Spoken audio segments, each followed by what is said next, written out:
Welcome back, friends. This is Land Law Series, the RERA Act 2016. This is part 2 of chapter number 2. इसमें हम लोग पढ़ेंगे section 9 और 10, that is registration of real estate agent.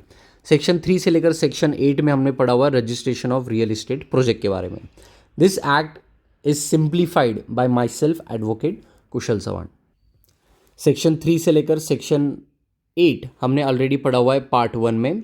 इस part में हम लोग पढ़ेंगे सेक्शन 9 से लेकर section 10, that is registration and functions of real estate agent. Now, registration of real estate agent. No real estate agent shall facilitate the sale or purchase of any plot, apartment and building without obtaining the registration. कोई भी agent जो है या कोई भी broker हम लोग कहेंगे वो बाद में एजेंट बन जाएगा रजिस्ट्रेशन के, एंड विदाउट रजिस्ट्रेशन वो किसी भी अपार्टमेंट, बिल्डिंग या प्लॉट में कोई भी सेल या परचेज फैसिलिटेट नहीं करेगा. फैसिलिटेट करना यानी सामने वाले पार्टीज को बिठाकर वो जो ट्रांजैक्शन है उसको कंप्लीट करवाना. ठीक है, तो वो नहीं कर सकता unless he is a registered agent. Okay, उसके लिए उसको क्या करना पड़ेगा? उसके लिए उसको एप्लीकेशन देना पड़ेगा. ठीक है, एप्लीकेशन देने के बाद upon satisfying itself of the fulfilment of the conditions, ठीक है, अथॉरिटी उसको स्क्रूटिनी करेगा और फिर उसको रजिस्ट्रेशन, उसको फुल सेटिस्फैक्शन होने के बाद जो भी उसने एप्लीकेशन दिया हुआ है उसको रजिस्ट्रेशन दिया जाएगा, सिंगल रजिस्ट्रेशन. या फिर उसका एप्लीकेशन रिजेक्ट भी किया जा सकता है. रिजेक्ट करने से पहले उसको अपॉर्चुनिटी दी जाएगी, भाई ये कमियां है, ऐसे ऐसे रीज़न से हम लोग रजिस्ट्रेशन तुम्हारा कैंसिल कर रहे हैं या उसको नहीं दे रहे, तो वो तुम लोग फुलफिल कर दो, फिर आपको उसके बाद रजिस्ट्रेशन दिया जाएगा. ठीक है, अगर अथॉरिटी ने अगर कोई इन्फॉर्मेशन नहीं दिया, if applicant does not receive any communication from the authority regarding the granting of registration और cancellation of registration, it shall be deemed to have been registered.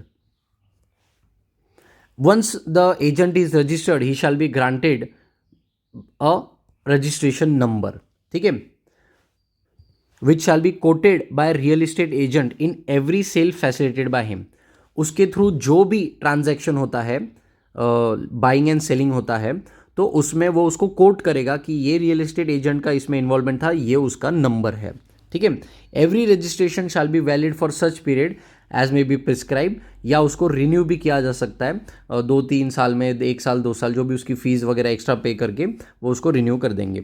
Where any real estate agent breaches any condition, misrepresentation, कोई fraud करता है, तो उसका registration जो है revoke कर दिया जाएगा.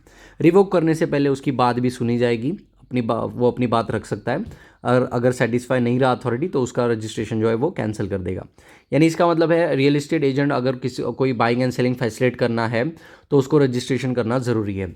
आफ्टर थ्रू जो एवरी बाइंग एंड सेलिंग वो उसको उसका नाम लिखेगा, रजिस्ट्रेशन नंबर डालेगा, यानी रजिस्ट्रेशन नंबर वैलिड होना ज़रूरी है. वैलिड है तो फिर उसको गलत काम वो नहीं कर सकता, गलत काम किया तो रजिस्ट्रेशन हटा दिया जाएगा. सेक्शन 10 में दिया हुआ है functions of real estate agent. उसका काम क्या क्या है? ठीक है, फंक्शंस क्या क्या है? Not facilitate any sale and purchase of any plot, apartment, building which is not registered. जो भी प्रोजेक्ट रजिस्टर्ड नहीं है उसका कोई भी प्लॉट, अपार्टमेंट, बिल्डिंग वो सेल या परचेस नहीं करेगा. लास्ट सेक्शन में देखा था प्रमोटर जो है विदाउट रजिस्ट्रेशन कोई अपार्टमेंट, बिल्डिंग सेल नहीं कर सकता. तो ये रियल एस्टेट एजेंट का भी ध्यान में रखना ज़रूरी है कि जिस प्रोजेक्ट का रजिस्ट्रेशन नहीं है उसका वो कोई मार्केटिंग या उसका कोई सेल एंड परचेज को फैसिलिटेट नहीं करेगा. Maintain and preserve such book, accounts and record. उसके थ्रू जो भी ट्रांजैक्शन हुए उसका वो सारा रिकॉर्ड उसके पास रखना ज़रूरी है. खुद को किसी अनफेयर ट्रेड एंड प्रैक्टिस में इन्वॉल्व नहीं करना है.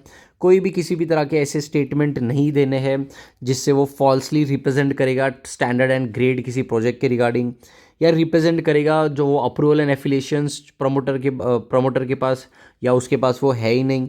ठीक है, या फॉल्स एंड मिसलीडिंग रिप्रेजेंटेशन करेगा, गलत तरीके से रिप्रेजेंटेशन करेगा.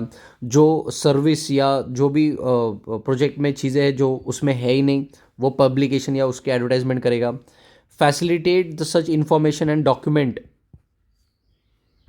उसके पास जो भी इंफॉर्मेशन या डॉक्यूमेंट्स है रिगार्डिंग प्रोजेक्ट वो उसने बिल्कुल सही तरीके से उसको बताना है परचेसर को.